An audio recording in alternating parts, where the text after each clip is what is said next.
नमस्कार दोस्तों, आप सभी को गोपाष्टमी की हार्दिक शुभकामनाएं। और आज मैं आपके लिए गोपाष्टमी का जो पर्व है उसकी दो पौराणिक कथाएं लेकर आई हूं। लेकिन वो कथाएं सुनने से पहले आइए हम लोग जान लेते हैं कि गोपाष्टमी का जो पर्व है वो कौन से तिथि को मनाया जाता है और इसको क्यों मनाया जाता है। तो गोपाष्टमी का जो पर्व है वो शुक्ल पक्ष की अष्टमी तिथि को मनाया जाता है। और ये क्यों मनाया जाता है, इस दिन जो है जो गाय माता है उनको अच्छे से स्नान कराया जाता है और उनका जो बछड़ा होता है उसके साथ उनकी विधि विधान से पूरी पूजा की जाती है। फिर उनकी परिक्रमा की जाती है और ये माना जाता है कि अगर इस दिन हम लोग इनके जो चरण हैं उनकी उसके नीचे की जो धूल है अगर उसको उठाकर अपने मस्तक पर उसका जो अभिषेक कर लेते हैं तो इससे जो है कृष्ण भगवान जी बहुत ज़्यादा प्रसन्न होते हैं और बदले में हमें अखंड सौभाग्य का वरदान देते हैं। और आइए जो पहली कथा है वो हम लोग सुन लेते हैं कि जो पहली प्राचीन कथा इससे जुड़ी हुई है वो क्या है कि जब कृष्ण भगवान जी अपनी बाल अवस्था में थे, वो 6 साल के थे, तो एक दिन वो यशोदा मैया के पास आते हैं और मैया के पास आके जिद करने लगते हैं कि मैया देखो अब तो मैं बड़ा हो गया हूँ, मैं बछड़े चराने के लिए नहीं जाऊँगा, मैं अब गौ माता के साथ जाऊँगा। तो मैया उनको समझाती हैं लेकिन वो सुनने को तैयार नहीं होते हैं। तो वो क्या करती हैं कि वो सारी बात जो है वो नंद बाबा के ऊपर छोड़ देती है और कृष्ण जी को बोलती है ठीक है आप एक बार जाके नंद बाबा से अनुमति ले लो, जैसा वो बोलेंगे हम उसी प्रकार से करेंगे। तो वो जाते हैं नंद बाबा के पास और उनको भी मनाते हैं कि बाबा देखो अब मैं बड़ा हो गया हूँ और अब मैं बछड़े चराने नहीं जाऊँगा, अब मैं गौ माता के साथ जाऊँगा।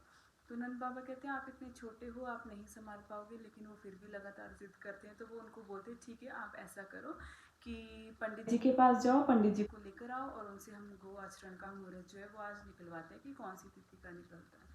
तो फिर वो दौड़े दौड़े पंडित जी के पास जाते हैं और पंडित जी को बोलते हैं जल्दी से आप घर चलो, नंद बाबा ने आपको बुलाया है और आपने वहाँ चल के गो आचरण का मुहूर्त जो है वो आज मेरे लिए निकालना है। लेकिन वो उनको बोलते कि आप आज का ही मुहूर्त निकलवाना, अगर आप ऐसा करते हैं तो इसके बदले में आपको बहुत सारा माखन और मिश्री दूंगा। तो पंडित जी हंसने लग जाते हैं, वो मुस्कुराते हैं और उनको बोलते हैं अच्छा चलो।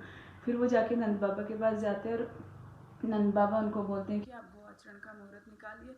तो फिर वो अपना पंचांग देख के कुछ गणना करने लग जाते हैं। तो नंद बाबा जी उनसे पूछते हैं कि आप ऐसा क्या गणना कर रहे हो, एक आचरण का मुहूर्त ही तो निकालना है। तो वो बोलते हैं कि महाराज जो मुहूर्त है वो आज का ही है और इसके बाद 1 साल तक कोई मुहूर्त नहीं।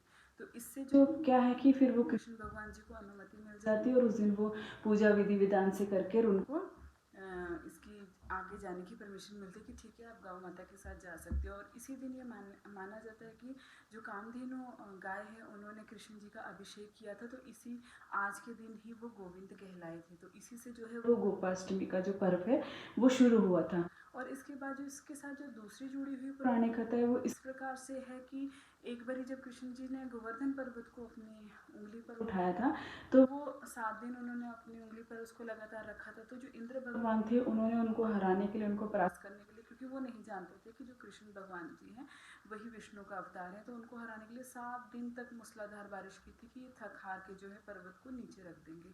लेकिन वो नहीं थके, उन्होंने वो अपने उस पर अड़े रहे थे और उन्होंने ना लगातार तक वो पर्वत जो है अपने वो हाथ पे उठा के रखा था।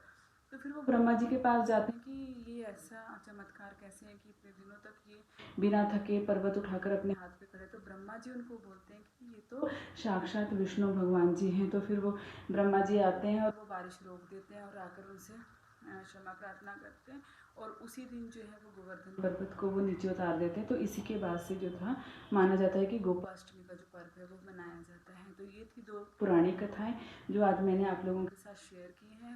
मुझे पूरी उम्मीद है कि आपको मेरे द्वारा बताई गई सारी कथाएं पसंद आ रही हैं, सारी कहानियाँ आपको पसंद आ रही हैं। इसी प्रकार से मेरे साथ जुड़े रहिए और तब तक के लिए मतलब मैं आपसे विदा लेती हूँ और हम बहुत जल्दी मिलेंगे अपने नए वीडियो के साथ। नमस्कार।